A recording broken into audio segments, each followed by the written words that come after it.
এখন এই এই এই মানে পচা সংস্কৃতি যে কত বিরক্ত করছে দিন দিন, যেখানে যাবেন সেখানেই ধুমধারাক্কা গান।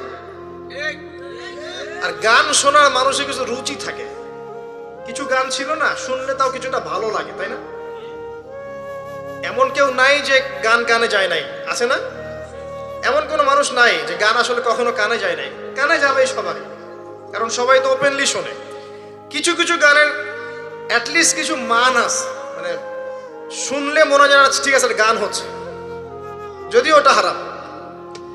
এখন যেগুলো প্লে হয় দেখবেন এমন কিছু মিউজিক, এমন কিছু ধুমধারাক্কা, গানের কোনো জাতি না, মানে শয়তান যে নাচছে ওর পাশে কোনো কোনো কোনো কি বলবো আসলে কোনো সন্দেহ নাই ওর পাশে শয়তান নাচছে। এমন এমন সাউন্ড, আর যদি যা বলেন ভাই সাউন্ডটা একটু কমায় দেন, পাশে আলেম আছে বা মসজিদ আছে বা নামাজ হচ্ছে, আরো জোরে দিবে সাউন্ড। এদেরকে সামাজিকভাবে প্রতিহত করা দরকার। এদের বিরক্তি এত বেড়ে গেছে, মাঝে মাঝে এমন কিছু দিবস আছে, দিবসগুলো গানের জ্বালা রাত্রে ঘুম হয় না। মুমিন বান্দা এশার নামাজ পড়ে ঘুমিয়ে যাবে, শেষ রাত্রে উঠবে, ও সারা রাত ঘুমই হবে না এই গানের জ্বালায়। বিয়ে হবে দেখবেন ধুম ধারাক্কা গান লাগিয়ে দিয়েছে। একদম একটা ফ্ল্যাটের মধ্যে 10টা পরিবার আছে, ওর কোনো খেয়ালই নাই, ও একাই পরিবার। ছাদের উপর যাবে, ধুম ধারাক্কা গান বাজাবে, মাশাআল্লাহ এই বরকত নিয়ে জীবন শুরু করছে। এই অভিশাপ নিয়ে জীবন শুরু করলে বৈবাহিক জীবন সুখী হবে? তো শয়তানের আনুগত্য দিয়ে জীবন শুরু করেছে দেখবেন।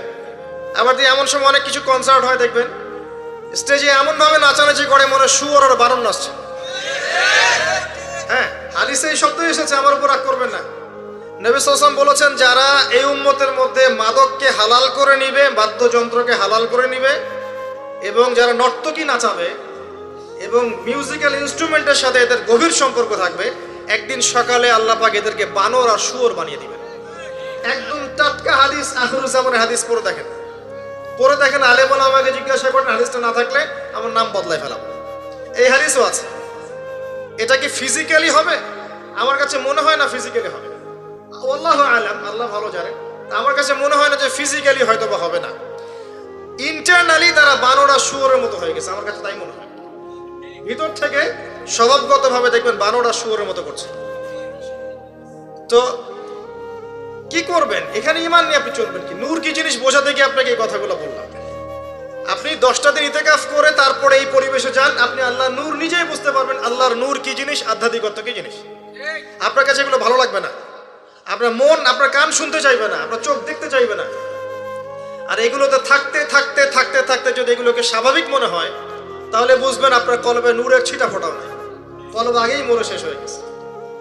এখন আমাদের কলব এই অবস্থায় আছে। আমাদের চারপাশে এগুলো দেখছি না, গান বাজনা, বাদ্যযন্ত্র, মাদক, বেহায়াপনা, অশ্লীলতা, বেপরদামি, পর্নোগ্রাফি, ব্লু ফিল্ম, সব তো দেখছি নিত্যদিন, প্রতিদিন দেখছি। এগুলো দেখে যেহেতু আমাদের মনের মধ্যে কোনো রিয়াকশন আসে না, বুঝতে হবে মন কিন্তু নাই, dead. We are living with a dead heart. আমরা একটা মৃত হৃদয় নিয়ে ঘুরছি আর কি, আর কিছু না। এখন এই হৃদয়ে ঝাঁকি দিবে কিভাবে? এই অবস্থায় মৌত আসলে কি হবে? মৌতের কষ্ট খুব বেশি হবে। মৃত কলব অবস্থায় যদি মৌত চলে আসে, তাহলে মৃত্যুর যন্ত্রণাটা খুবই কঠিন হবে। কত কঠিন হবে আমি একটা হাদিস দিয়ে বোঝাচ্ছি। আমি এই হাদিসের নাম্বার এখন বলতে পারছি না, অনেকদিন আগে হাদিসটা পড়েছি, বাট আমি হাদিসটা পড়েছি। এবং যদি কেউ দলিল চান আমি আপনাকে প্রাইভেটলি দিতে পারবো ইনশাআল্লাহ। কোন একজন নবী আল্লাহকে বলেছিলেন যে আমি বারজাখের মানুষের সাথে যোগাযোগ করতে চাই। কেমন আছে বারজাখের, বারজাখ পর্যন্ত পরকালে বারজাখের মানুষ কিরকম আযাব, কিরকম শাস্তি ভোগ করছে, আল্লাহ আমি একটু দেখতে চাই। একজন ব্যক্তি, মেবি উনি মুসা আলাইহিস সালামের যুগের বা ঈসা আলাইহিস সালামের যুগের, আমার ঠিক মনে পড়ছে না, এ দুজনের একজন হতে পারেন। আল্লাহ পাক দেখালেন একজনকে যে এই ব্যক্তি খুবই রুগ্ন, ক্লান্ত, মানে দেখে মনে হচ্ছে তিনি খুবই পেরেশানির মধ্যে আছে। তাকে নবী জিজ্ঞাসা করছেন, একজন নবী জিজ্ঞাসা করছেন, তুমি কি অবস্থায় আছো, কেমন আছো? তো সে বলছে যে আমার মৌত হয়েছে আজকে থেকে 1000 বছর আগে। আমার মৌত হয়েছে আজকে থেকে 1000 বছর আগে, এখন পর্যন্ত মৌতের যন্ত্রণা আমার যায় নাই। আমার কথা কি বুঝতে পারলেন ভাই?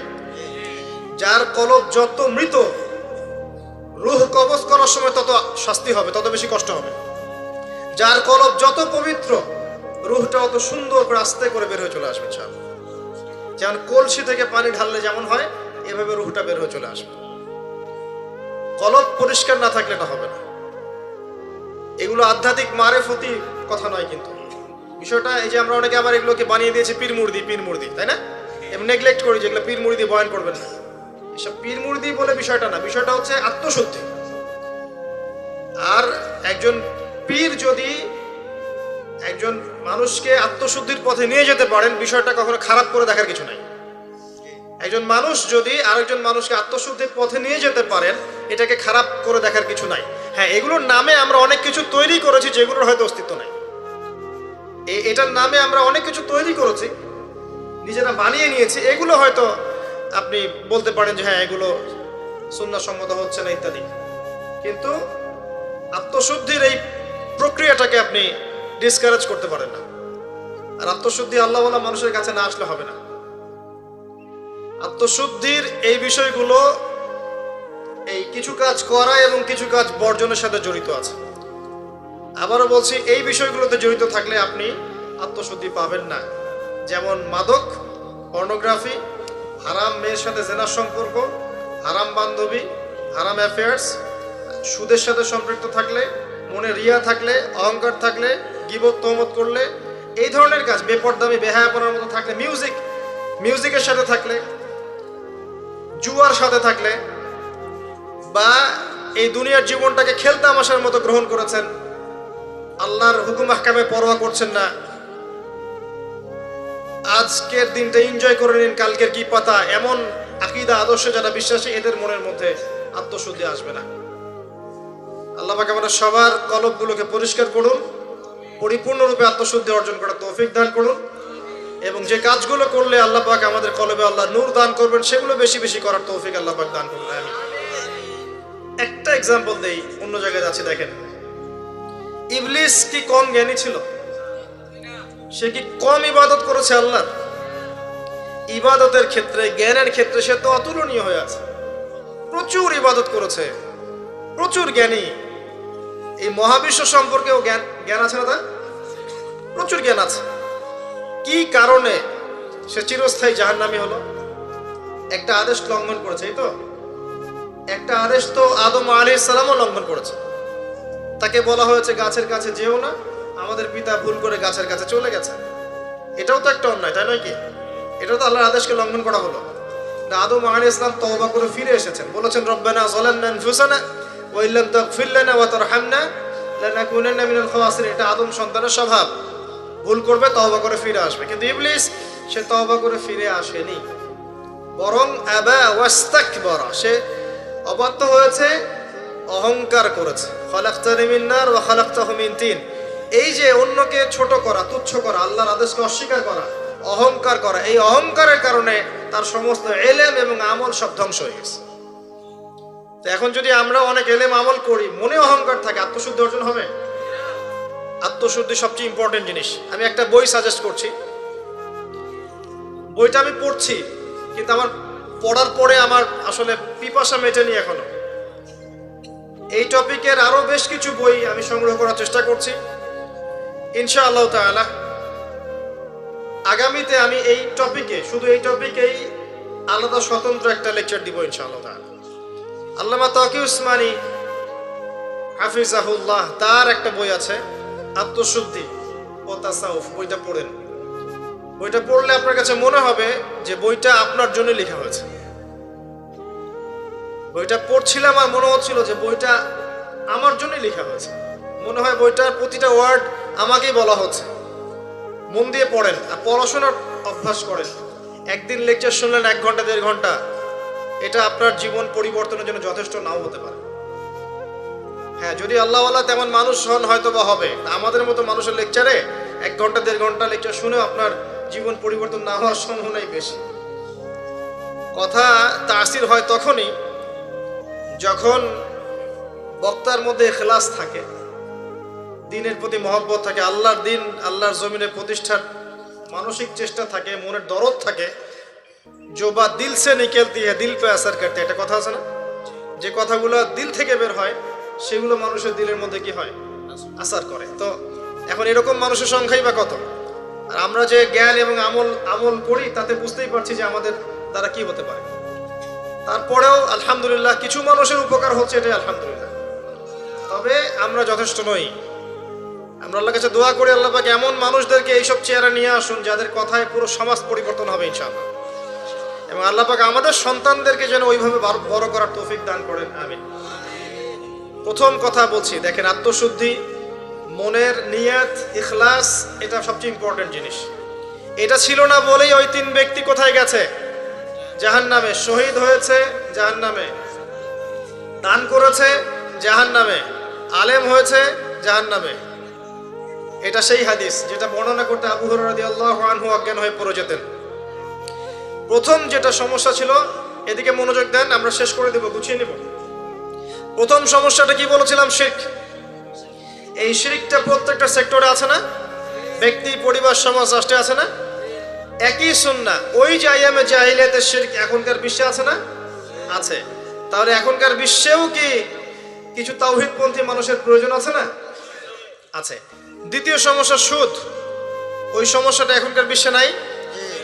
এখনকার ব্যক্তি জীবনে দেখেন সুদ খায় না, পরিবার সুদখোর না, সমাজে সুদের কারবার নাই, সুদী এনজিওর সয়লাভ আছে না? আছে না? ছোট্ট ছোট্ট গ্রাম বাদ পড়েছে সুদ থেকে, টপ টু বটম কোনো গ্রাম বাদ পড়েছে? পড়ে নাই। বৈশ্বিক ক্ষেত্রে সুদী ব্যাংকিং সিস্টেম নাই, এবং এগুলোর সাথে আমরা জড়িত নই কি? আর নবী সাল্লাল্লাহু আলাইহি ওয়াসাল্লাম কি বলেন নাই, 4 শ্রেণীর মানুষকে আমি লানত করলাম, যে খায় সুদ, যে সুদ দেয়, যে সাক্ষী থাকে, আর যে লেখে। 4 শ্রেণীকেই তিনি লানত করেছেন। নবীর অভিশাপ নিয়ে কেউ হাউজে কাউসারের পানি পাবে? নবী সাল্লাল্লাহু আলাইহি ওয়াসাল্লামের অভিশাপ নিয়ে কেউ কবরে উত্তর দিতে পারবে? সত্যি তাই মনে হয় আপনাদের? আর নবী যাদেরকে অভিশাপ করবেন তাদের জন্য কি নবী সুপারিশ করে জান্নাতে নিয়ে যাবেন? এত সহজ না, এত সহজ না। নবীর লানত কি জিনিস এটা আমরা পরকালে বুঝতে পারবো। আমল করেছে, আমল শোনেন, আমল করেছে, অনেক নেক আমল করেছে, কিন্তু আমলগুলোর মধ্যে বেদাত ছিল। কি ছিল? মানে সুন্নতকে পরিবর্তন করে নতুন আমল দিয়ে প্রতিস্থাপন করেছে, কিন্তু আমল করেছে। এই বেদাতিরা যখন হাউজে কাউসারের পানি খেতে যাবে, একটা পর্দা পড়ে যাবে, আর নবী সাল্লাল্লাহু আলাইহি ওয়াসাল্লামকে বলা হবে, নবীজি বলবেন যে ইন্নাহুম মিন্নি, তারা তো আমার উম্মত, কেন পর্দা পড়ে গেল? তাকে বলা হবে ইন্নাকা লা তাদরি মা আহদাসা বা'দাক, হে নবী আপনি জানেন না আপনার মৃত্যুর পরে আপনার দিনকে কেমন করে বিকৃত করেছে। তখন নবীজি বলবেন সুহকান সুহকান লিমান গায়্যারা বা'দি, দূর হও, দূর হও যারা আমার পরে দিনকে পরিবর্তন করেছো, বেদাত করেছো। এটা বেদাতির শাস্তি, তাকে দূর করে দেয়া হলো। যে আমল করেছে, সারা জীবন আমল করেছে, হালাল খেয়ে আমল করেছে, কিন্তু বেদাত করেছে, তাকে তাড়িয়ে দেয়া হলো। আর যে সুদ খাচ্ছে তাকে কি করা হবে? ভাবেন, একজন মানুষ যদি, আমার কথা শোনেন, একজন মানুষ যদি তার মায়ের সাথে জেনা করে, আপনি কি করবেন তাকে? মনে করেন কালকে উঠে দেখলেন আপনার এই গ্রামের 10 জন মানুষ পাওয়া গেছে, আজকে রাত্রে নাউজুবিল্লাহ তারা মায়ের সাথে, কথাটা বলতে আমার খারাপ লাগছে, তারা মায়ের সাথে খারাপ কাজ করেছে আজকে রাতে। কালকে সকালে এই 10 জনের যদি দোষ প্রকাশ হয়, আপনি কি করবেন? কি করবেন? ফুলের মালা দিবেন? বড় বড় সুন্দর সুন্দর চেয়ার দিবেন, না বড় বড় অফিস করে দিবেন? কোটটাই পরিয়ে বসিয়ে দিবেন?